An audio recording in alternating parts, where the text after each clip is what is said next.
You ask Tiger to calculate. This deals with linear inequalities with one unknown. The final result is x smaller than 5. Let's solve it step by step. Group all constants on the right side of the inequality. Add 5 to both sides.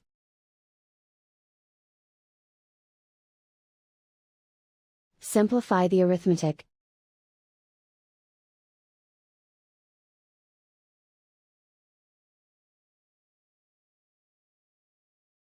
Isolate the x. Divide both sides by -4. Whenever you multiply or divide by a negative, reverse the inequality sign.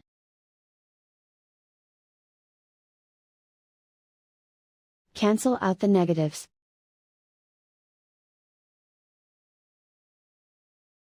Simplify the fraction.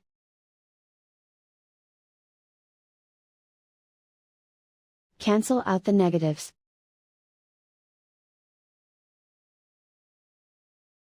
Find the greatest common factor of the numerator and denominator.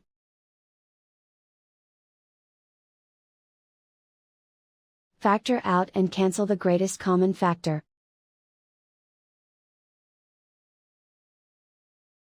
Plot the solution on a coordinate grid. And so the final result is x smaller than 5.